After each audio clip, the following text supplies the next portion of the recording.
Ask and you shall receive. Hello guys, JT here, and today we're exploring the Pendog Library. I've been wanting to go on another walk with our slishy slasher friend, and I'm getting it. So let's see what she has to say in It's Snowing. And apologies if this seems a little bit too low. Still trying to get the hang of OBS, guys.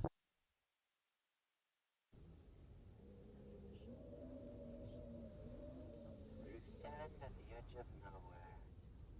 Their coats and mittens long succumb to the freezing chill that batters away at skin and bone. Arms, legs, fingers, toes, all more human in their rigid, staggered motion.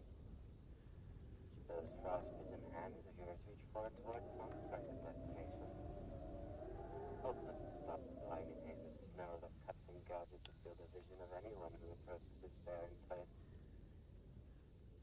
Through the squinted dual windows of ice-flaked eyes, the world outside seemed completely white. The way those black branches twist, bend, and flicker between torrents of snowfall gives the impression of moving limbs in an active pursuit. You've never had an eye for the details, and it helps you convince yourself that perhaps these creatures look identical. But they are not, probably. Here in the distance, a sickly red hue illuminates the white horizon. Not warm, not comforting, just another strangeness. The red light, which grows stronger as you approach, seems to soak into the snow, polluting its purity. At the center of the red, you observe an ever-clarifying shape, a tall spire. Could it be a tent? A radio tower? It is sharp in all the way those things are. Yes. No.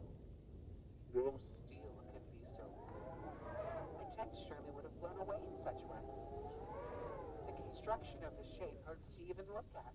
So sharp it makes your eyes begin to tingle.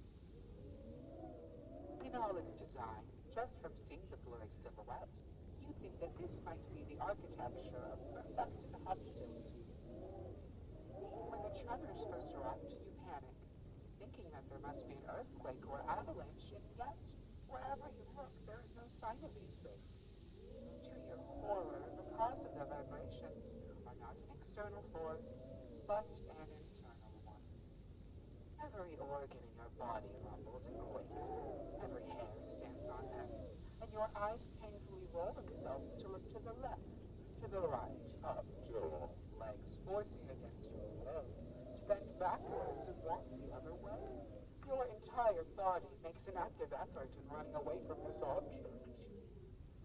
For so many reasons, close the distance between yourself and that blue dread structure, fighting every step to overcome self-preservation instincts that scream. Run, he reviewed. Run. Even if you wish to run, however, the snow crops up to your knees. There is no fleeing in this place. The winter night air is sickly here, and not quite pitch black, the color of tepid diluted coffee permeated by the hideous luminescence of the snow reflecting the moon rays as if in a mockery of its attempt to bring comfort to the season. Out of that ink-washed sky, out of the ice storm extends the long neck, the cruel smile, the hateful eyes, the bemused face, the devilish shape of the slasher. And I say to you, A this nice walk walk, isn't isn't it? it? It has been some time, Wasn't it? about a year in fact, since our last gathering. I wouldn't have it any other way. To be separated from someone you care about is such a wonderfully melancholy feeling. That you can nurture and sprout into an addictive habit. Such is that when you finally meet with those people once more. The warmth, the brightness, The emotion, they all blossom forth into something strange and volatile. but can you feel the shift in the Seasons, the encroaching completion? My greeting was not just In good spirits. but also to suggest the nature of what is to come. This has all happened before, and will happen again, and again, and again, forever and always, until this bleeding wound ends at the knife-tipped blade that carves it into the fate of the world, curling inwards, along the winter spiral. We walk from Dark to light, watching the candles flicker and focus inwards as we sustain ourselves against the towering cold. The thing called history will never end. But if, say, we were to prepare to steel ourselves against it, we can survive it a little longer. We cannot stop ourselves from being Murdered by history. the great shot-toothed beast that eats everything and all. But we can outlive our intended fate of death. Channel the path to something lighter for a brief moment. Since our last meeting, I have wandered long, seeing all the sights of the world where my creator never got the chance to witness herself. Sifting my blade through bone and skin like a comb through hair. Would you like to hear about it? There are so many stories to tell that by the time I finish them all, you have frozen to death. And I need you alive a little longer. What about 4 recent ones? Can you manage that?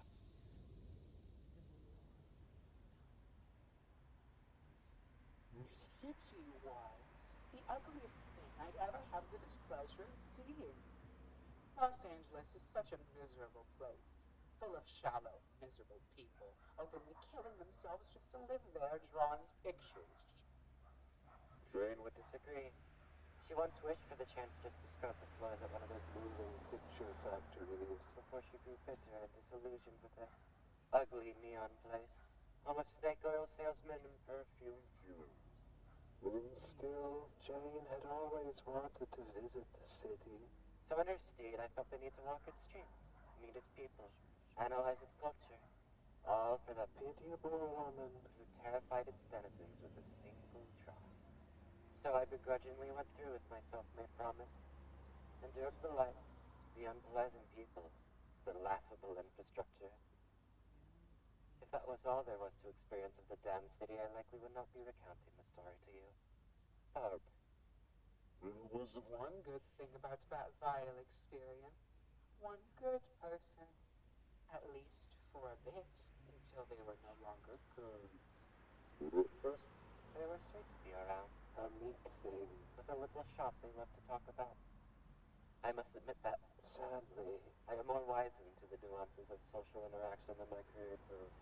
A slasher in the idea defined by a country that sleeps with guns beneath their pillows. I must be clever and amicable in order to lull the victims into a web of unlocked doors and missing cell phones. yet, and I speak honestly, I did not approach the person with an attempt to kill, nor is my cordiality a facade. It was easier to deceive and engender goodwill when you mean more than half the things you say. I genuinely found them to be. Pitiable in almost the same way Jane had been. They took me around the city Seeming more lost than I was. as we shot, watched movies, among other things. I had the inkling that they might not have left the house For meeting me, Jane was the same way in her graduate years. An entire, amazing city that she rarely made time to explore. their blogs were Interesting. Maybe it was the loneliness that endeared me to them so much. The urge to kill it out of my new friend, to make them feel better. The idea that my presence was causing such a drastic improvement in this person's life was intoxicating, addictive. For once I was more than a slasher. Hangouts turn into dates, turn into sleepovers, turn into morning coffee, turn into something better, something different. but of course I am a slasher.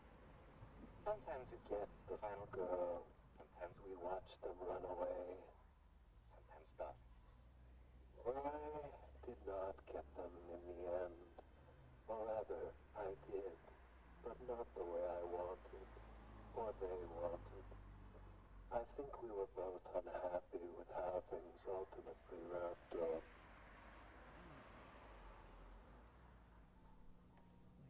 Run from that messy business. I moved out into better, but still no more appealing cities. My steps timed accordingly with the weather patterns that brought with them terrible storms and choking frost air. What city I ended up in didn't particularly matter. The important detail was of what lay within it. An esteemed art gallery. Quite big enough to be a museum, not small enough to be along the lines of one's college art building. Well known enough that patrons regularly stopped to look at it in admiration. As a young undergrad student, Jane had visited this gallery and had been awed by the various works. Brutal paintings with frayed edges and heavily layered with brushstrokes caught her mind. And for the first time in her life, the young graphic design student began to wonder if she could be doing something else with her life. Those brushstrokes, as you surely know, would later overtake her mind in increasingly destructive ways. That is neither here nor there to discuss. A bit redundant, really. You always had thoughts about that building. Loved it almost as if it was a person. The idea of returning to see it one day always in the back of her mind. But much like her ambitions, never realized. What is and what is not Inhabited. is such an oddity to decipher. In this world of slashers, cartoon attack hounds, electrical men, the polka dotted fame, and of course the corpse-skinned worm. Well, It is interesting what Other things spring to life. A painting, that was loved. a building where so many suffered and lost their lives. A party gone wrong.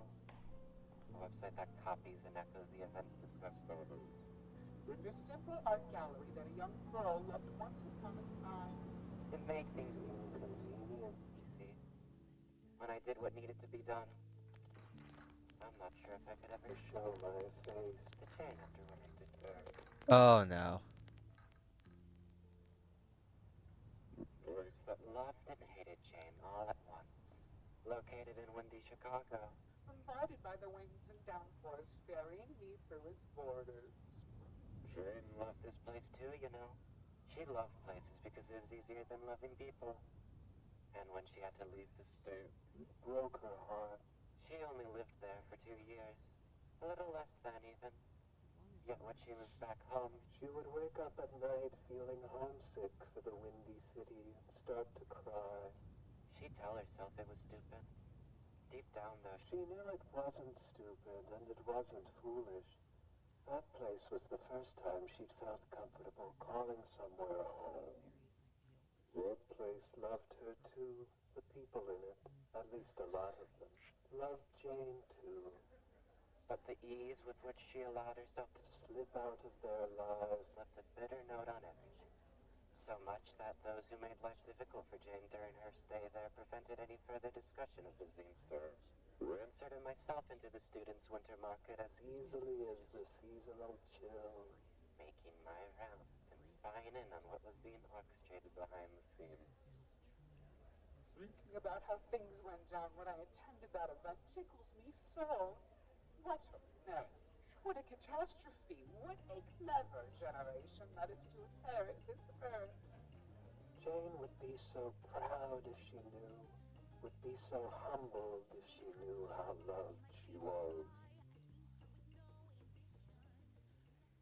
Last place I visited before where we find ourselves now. Family business is always repulsive. Neighborhood quarrels much more so. As you've likely read in Jane's zine on motherhood and the general concept of parenthood, the Western family unit roots contempt for all people. The inherent violence of the dynamic blossoming to new, grotesque proportions when cultivated within suburbia. Jane's hometown was a shallow, hollow, location to grow up in. The last place you want a child like her to be perceived. Sadly, I was not responsible For what became of my creator's mother, something that makes me Feel such a silly sort of way. It's taken everything I have not to storm into that building and strangle the ones who did it, to pick up Jane in my arms and carry her from that bedraggled place. we'll find some place free of all of this. somewhere she can sleep, somewhere she can call home once more. But Jane is strong. Jane doesn't, Need be. and if she does, she will call my name. Only then will I intervene. The reason I visited was not related to her mother, see? Whatever those sailing dreamers touch with their waterlogged fingers becomes pestilent. Bad business to interact with their little productions for too long, as they have a tendency to cling on long after the effect.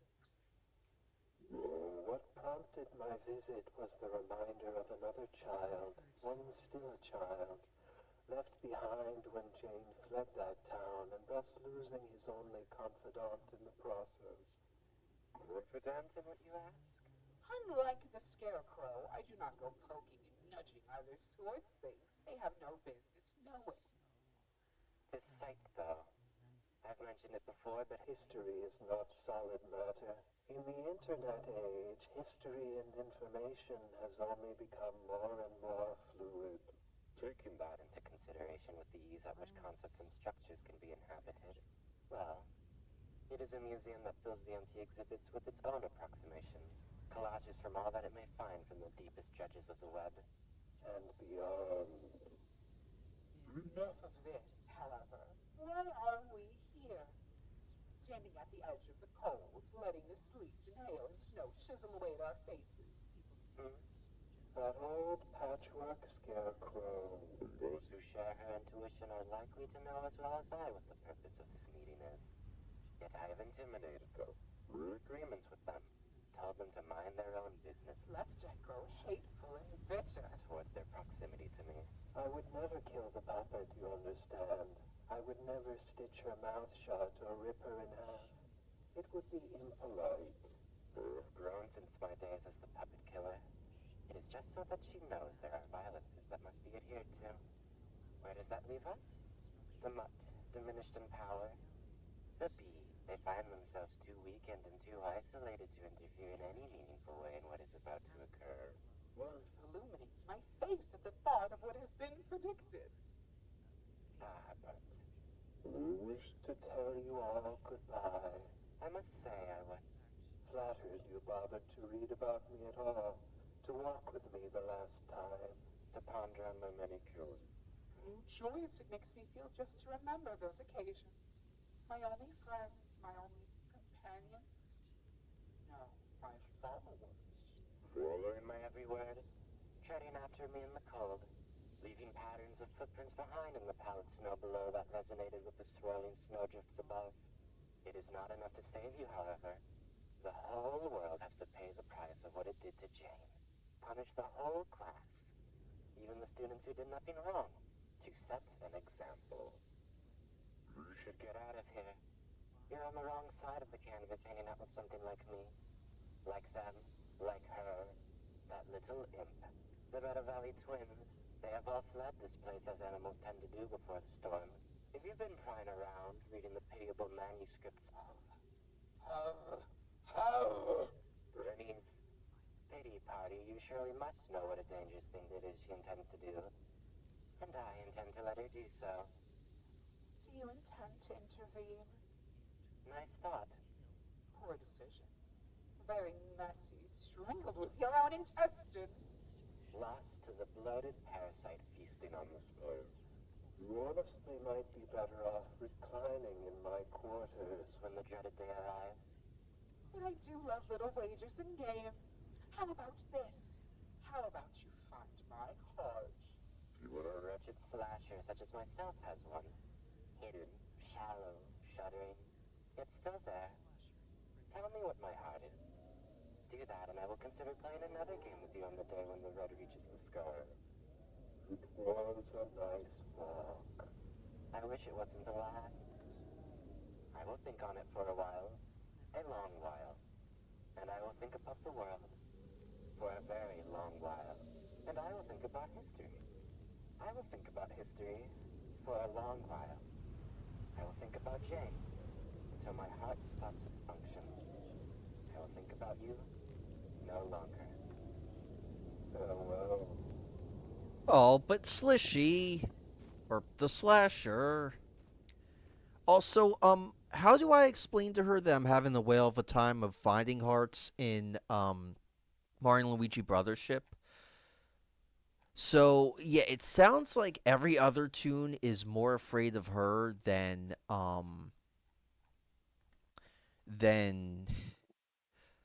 uh than of the Lady in Red, Hecate, which is interesting. And there were some links.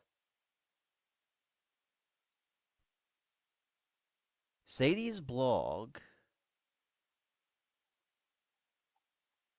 Oh, we got some reading to do. The stars in blue. All right. I'm going to save this for next update or next video. I apologize, guys, but I promise you I will have my reading lips ready. Thank you for the walk, though, Slasher. I, also, are the Meadow Valley twins okay? I'm kind of worried about them. Anyway, peace, guys.